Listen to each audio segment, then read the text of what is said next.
Friends, स्वागत है आपका मेरे किचन में। आज मैं आपके साथ शेयर करूंगी दिवाली स्पेशल बाकरवड़ी की रेसिपी। दिवाली की सबसे पॉपुलर और सबसे स्पेशल बाकरवड़ी जो हम ज्यादातर बाहर से ही खरीदते हैं, मगर आज मैं बहुत ही सिंपल और कुछ टिप्स के साथ ये बाकरवड़ी कैसे घर पर बनाते हैं वो बताऊंगी। बहुत ही चटपटी और एकदम परफेक्ट बनेगी। तो चलिए ये मजेदार रेसिपी शुरू करते हैं। तो चटपटी ये बाकरवड़ी बनाने के लिए मैंने यहाँ पर लिया है ये 2 कप मैदा, जिसे मैंने अच्छे से छान लिया है। अच्छा, यहाँ पर आप आधा गेहूं और आधा मैदा का यूज भी कर सकते हो, मगर मैदे का रिजल्ट है वो परफेक्ट आता है। अब मैंने यहाँ पर लिया है बेसन, जिसमें हम 3 टेबलस्पून जितना बेसन ऐड करेंगे ताकि बाकरवड़ी है वो हमारी एकदम खस्ता बने। साथ ही में स्वाद अनुसार नमक ऐड करेंगे। साथ ही में 1 छोटी चम्मच जितना हम अजवाइन लेंगे और अजवाइन को हम हाथों में इस तरह से लेंगे और इसे हम अच्छे से मसल कर ऐड करेंगे। अब उसी के साथ हम ऐड करेंगे 4 बड़ी चम्मच जितना तेल। यहाँ पर तेल का मोइन थोड़ा सा ज्यादा लगता है, आप चाहो तो यहाँ पर घी का मोइन भी ऐड कर सकते हो, मगर तेल से जो बाकरवड़ी है वो एकदम क्रिस्पी बनेगी। तेल के मोइन को हम अच्छे से आटे में मिक्स कर लेते हैं। तो ये देखिए, हल्के हल्के हाथों से हमें मिक्स करते जाना है और एकदम हल्के हाथों से हमें इस तरह से मुट्ठी बनानी है। तो ये देखिए, आटा है वो एकदम परफेक्ट है, तो दैट मीन्स कि हमारा जो तेल का मोइन है वो परफेक्ट लगा है। अब हम क्या करेंगे, यहाँ पर थोड़ा थोड़ा हम पानी ऐड करते जाएंगे और हम एक सख्त आटा गूंथ लेंगे। यहाँ पर पानी है वो मैंने नॉर्मली लिया है और हमें इस बात का ध्यान रखना है कि आटा हम एकदम सॉफ्ट नहीं लगाना है, थोड़ा सा आटा हमें हार्ड लगाना है। तो ये देखिए, आटा मैंने अच्छे से गूंथ लिया है। अब इसे गूंथने में मुझे आधा कप जितना पानी लगा है। तो आटा हमारा अच्छे से गूंथ गया है। अब हम इसे कपड़े से कवर करेंगे या फिर इस तरह से बाउल को ढककर 15 से 20 मिनट तक का इसे रेस्ट दे देंगे। तब तक हम नेक्स्ट प्रोसेस में चलते हैं। तो मीडियम गैस की फ्लेम पर हम एक कढ़ाई रखेंगे और हम उसमें ऐड करेंगे 1 बड़ी चम्मच जितना जीरा। साथ ही में ऐड करेंगे 2 बड़ी चम्मच जितना सूखा धनिया और उसी के साथ ऐड करेंगे 1.5 चम्मच जितना यहाँ पर सफेद तिल, 2 बड़ी चम्मच जितनी सौंफ, 2 बड़ी चम्मच जितने डेसिकेट कोकोनट यानी कि नारियल का बुरादा ऐड करेंगे और इन सारी चीजों को हम अच्छे से लो गैस की फ्लेम पर भून लेंगे। यहाँ पर हमें इस बात का ध्यान रखना है कि गैस की हाई फ्लेम पर ये सारे मसाले हमें नहीं भूनने हैं, सिर्फ इसका हल्का सा मॉइस्चर निकल जाए तब तक इसे हमें भून लेना है। तो हमारा मसाला है वो अच्छे से भून गया है। अब गैस की फ्लेम को हम बंद कर लेंगे और उसे हम नीचे उतार लेंगे। तो मसाला हमारा गरम है, तो उसमें हम 2 टेबलस्पून जितना लाल मिर्च पाउडर, 1/4 टीस्पून हल्दी पाउडर, आधी छोटी चम्मच हींग, 2 बड़ी चम्मच जितना सौंठ का पाउडर, स्वाद अनुसार नमक ऐड करेंगे और सारे मसाले को हम ये गरम गरम हमारा जो भुना हुआ मसाला है उसके साथ मिक्स कर लेते हैं। तो आप देख सकते हो कि हमारा मसाला है वो अच्छे से मिक्स हो गया है। अब हम क्या करेंगे, इस मसाले को थोड़ा सा हम ठंडा होने देंगे, बाद में हम इसे पीसेंगे। तो मसाला हमारा बिल्कुल ठंडा हो गया है। अब हम मिक्सर जार लेंगे और उसमें हम ये सारा मसाला ऐड करेंगे और उसी के साथ हम 3 बड़ी चम्मच जितनी यहाँ पर चीनी ऐड करेंगे और मिक्सर जार का ढक्कन बंद करके इसे हम पल्स मोड पर पीसेंगे, यानी कि मिक्सर को चालू बंद करके इसे हमें ग्राइंड कर लेना है। तो आप देख सकते हो कि मैंने जो मसाला है वो दरदरा पीस लिया है और उसका टेक्सचर है वो बिल्कुल ऐसा ही होना चाहिए। आप इसे एक बार बनाकर 15 से 20 दिन तक स्टोर भी कर सकते हो और फटाफट से बाकरवड़ी बना सकते हो। तो मसाला हमारा रेडी है, अब हम इसे साइड में रख देते हैं।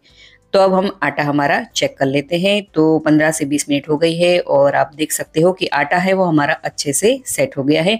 और फिर से हम 1 से 2 बार इसे मसल लेते हैं और बाद में हम उस पर थोड़ा सा तेल यानी कि 1 छोटी चम्मच जितना तेल ऐड करके वापस हम फिर से 2 से 3 मिनट तक आटे को अच्छे से मसल लेते हैं ताकि आटा हमारा अच्छे से सेट हो जाए। तो आप देख सकते हो कि आटा हमारा अच्छे से सेट हो गया है।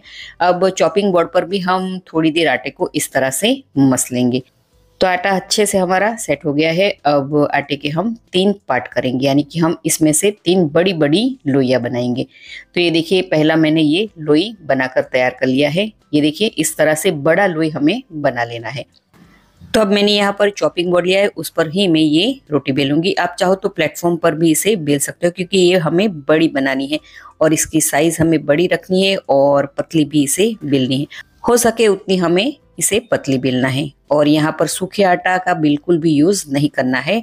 तो आप देख सकते हो कि मैंने इस तरह से इतनी पतली थिकनेस वाली रोटी बेल ली है। अब हम क्या करेंगे, इसकी चारों ओर हम कट करेंगे, यानी कि हम इसका स्क्वायर शेप बनाएंगे या फिर आप रेक्टेंगल भी बना सकते हो ताकि हमें फोल्ड करने में आसानी रहे। तो ये जो बाकी का बचा आटा है वो भी हम इस्तेमाल करेंगे। अब मैंने यहाँ पर ली है इमली की चटनी, खट्टी मीठी इमली की चटनी, जो मैंने कई बार चैनल पे ढेर सारी रेसिपी के साथ अपलोड की है। अब 2 बड़ी चम्मच जितनी हम इमली की चटनी लेंगे और उंगली की मदद से इस तरह से हम रोटी पर लगाएंगे। साइड्स की जगह हमें छोड़ देनी है और इस तरह से हमें इमली की चटनी को लगा लेनी है। अब हमने जो मसाला तैयार करके रखा था वो मसाला हम इस पर ऐड करेंगे, और आप मसाला थोड़ा सा ज़्यादा ऐड कीजिएगा तो ही बाकरवड़ी का टेस्ट है वो बहुत ही बढ़िया आएगा।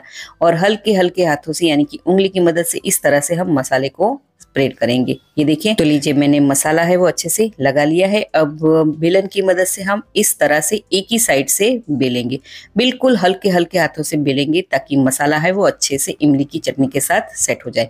अब मैंने यहाँ पर पानी लिया है और पानी को हम उंगली की मदद से इस तरह से जो हमने साइड की जगह छोड़ के रखी थी वहां पर हम पानी लगाएंगे, ताकि जब हम बाकरवड़ी को फोल्ड करें तो वो चिपक जाए और अच्छे से फोल्ड हो जाए। अब धीरे धीरे करके हमें इसे फोल्ड करना है। पहले धीरे धीरे करके साइड्स को उठा के रोल करते जाना है, बिल्कुल आराम आराम से ये प्रोसेस करना है।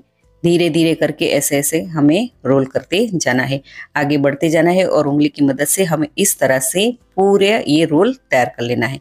ये देखिए, धीरे धीरे करके मैंने ये पूरा रोल बना लिया है। और अब जब एंड का पार्ट आए तो उसे हम छोड़ देंगे, और जो ये एंड वाला पार्ट है उसे हम इस तरह से अंगूठे की मदद से हल्का हल्का प्रेस करेंगे ताकि जो लास्ट वाला पार्ट है वो अच्छे से चिपक जाए। अब हल्के हाथों से इसे हम रोल करेंगे और ऊपर से हम थोड़ा सा हल्के हल्के हाथों से इस तरह से प्रेस करेंगे। तो ये देखिए हमारा अच्छे से रोल बनकर तैयार हो गया है। अब हल्के हाथों से फिर से हम इसे रोल करेंगे ताकि रोल थोड़ा सा बड़ा हो जाए और मसाला हमारा जो अंदर डाला है वो अच्छे से सेट हो जाए। अब हम इसे कट करेंगे। तो साइड्स का पार्ट पहले हम कट कर लेंगे और उसे हम साइड में रख देंगे। बाद में हम बाकरवड़ी को इस तरह से बिल्कुल आराम आराम से कट करेंगे। तो ये देखिए, बाकरवड़ी को मैंने अच्छे से कट कर लिया है और आप देख सकते हो कि कितनी बढ़िया तरीके से हमारी बाकरवड़ी बनी है।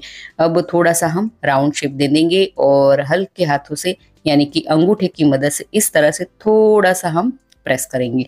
तो ये देखिए, हमारी बाकरवड़ी बनकर रेडी हो गई है। तो इस तरह से हमें सारी बाकरवड़ी बना लेनी है और उसे हमें कम से कम 4 से 5 मिनट तक खुली हवा में ऐसे ही छोड़ देना है। ये प्रोसेस करना बहुत ही जरूरी है ताकि जब हम बाकरवड़ी को फ्राई करें तो उसके लेयर से वो खुले नहीं। तो मीडियम गैस की फ्लेम पर तेल को मैंने पहले से ही गर्म करने के लिए रख दिया है। तो तेल हमारा गर्म हुआ है कि नहीं वो चेक कर लेते हैं। थोड़ा सा आटा डालते ही वो तुरंत ही ऊपर आ जाता है, दैट मीन्स कि हमारा तेल है वो परफेक्ट गर्म है। अब लो टू मीडियम गैस की फ्लेम पर बाकरवड़ी हम तेल में ऐड करेंगे और जितनी तेल में समाए उतनी हमें बाकरवड़ी ऐड करनी है और उसे हमें बिल्कुल भी हिलाना नहीं है, थोड़ी देर उसे हमें सेट होने देना है। बाद में चम्मच की मदद से हम इस तरह से बाकरवड़ी को पलटाएंगे। तो ये देखिए, ध्यान रहे कि चम्मच की मदद से पहले हमें बाकरवड़ी को पलटाना है। तो हमें इस बात का खास ध्यान रखना है कि बाकरवड़ी को हमें हाई गैस की फ्लेम पर नहीं फ्राई करना है, वरना वो बाहर से लाल हो जाएगी और अंदर से कच्ची भी रह जाएगी और बिल्कुल भी क्रिस्पी नहीं बनेगी। तो ये बात का ध्यान रहे। तो आप देख सकते हो कि धीरे धीरे बाकरवड़ी है वो गोल्डन ब्राउन कलर की होने लगी है। बाकरवड़ी को फ्राई होने में कम से कम 3 से 4 मिनट तक का समय लगता है। तो आप देख सकते हो कि बाकरवड़ी है वो अच्छे से फ्राई हो गई है। अब हम इसे टिश्यू पेपर पर या फिर वायर रैक पर निकाल लेते हैं ताकि एक्स्ट्रा ऑयल है वो एब्सॉर्ब हो जाए। तो लीजिए, हमारी सारी बाकरवड़ी बनकर रेडी है। आप इसे एक बार बनाकर महीने तक स्टोर भी कर सकते हो। तो है ना बनाना कितना इसे आसान। तो ये बाकरवड़ी मेरे भाई को बहुत ही पसंद है। जब भी वो इंडिया आता है फिर कुछ उसे इंडिया से मंगवाना हो तो ये बाकरवड़ी पहले मंगवाता है। अगर आप लोग व्लॉग देखना पसंद करते हो तो उसकी चैनल है अपेक्षा पटेल व्लॉग, तो जरूर से देखिएगा और सब्सक्राइब भी कीजिएगा। उसकी लिंक मैं डिस्क्रिप्शन बॉक्स में दे रही हूँ। तो मिलते हैं नेक्स्ट वीडियो में ऐसे ही आसान सी रेसिपी के साथ।